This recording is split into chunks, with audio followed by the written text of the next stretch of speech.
ববিতা বাংলাদেশের এমন একজন কিংবদন্তি অভিনেত্রী যিনি কিনা বহুবার জাতীয় চলচ্চিত্র পুরস্কার থেকে শুরু করে আজীবন সম্মাননা পেয়েছেন। অন্যদিকে শাবনূরও বাংলাদেশের প্রতিটা মানুষের মন জয় করা জাতীয় চলচ্চিত্র পুরস্কার প্রাপ্ত একজন অভিনেত্রী। 70-এর দশকে ববিতার রিমেক হওয়া সিনেমাতেই দেখা গিয়েছিল শাবনূরকে। সেই সিনেমাতে শাবনূরী বা কেমন অভিনয় করেছিলেন বা পারফরমেন্স করেছিলেন সেটাই জানাবো আমরা আমাদের আজকের ভিডিওতে।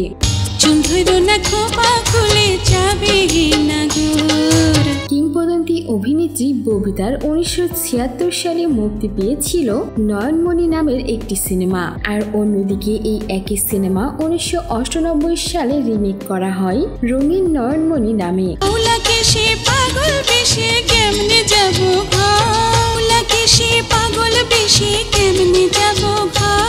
ববিতার সঙ্গে সিনেমাটিতে দেখা গিয়েছিল প্রয়াত অভিনেতা ফারুককে, আর অন্যদিকে রঙিন নয়নমণি এই রিমেক করা সিনেমাতে শাবনূরের বিপরীতে দেখা গিয়েছিল ওমর সানিকে।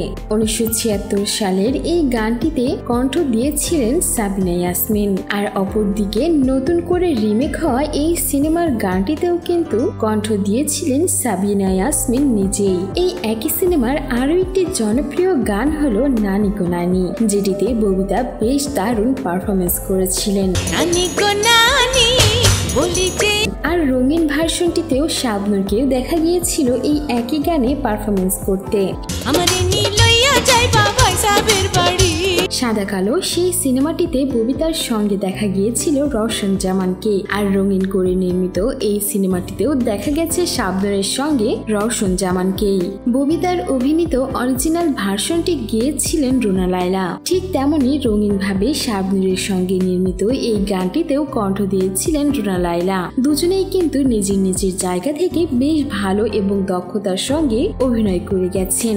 দুজনের পারফরমেন্সই দর্শক বেশ পছন্দ করেছেন এবং ভালোবাসা দিয়েছেন। সো ভিউয়ার্স, এই ছিল আমাদের আজকের ভিডিওটি কেমন লাগলো আর আপনার কাছে কাকে বেশি দারুণ লেগেছে একই গানে তা অবশ্যই জানিয়ে দিবেন আমাদের কমেন্ট বক্সে। আর বিনোদন জগতের এমনই লেটেস্ট আপডেট পেতে আমাদের চ্যানেলটিকে সাবস্ক্রাইব করে আমাদের সঙ্গেই থাকুন। ধন্যবাদ।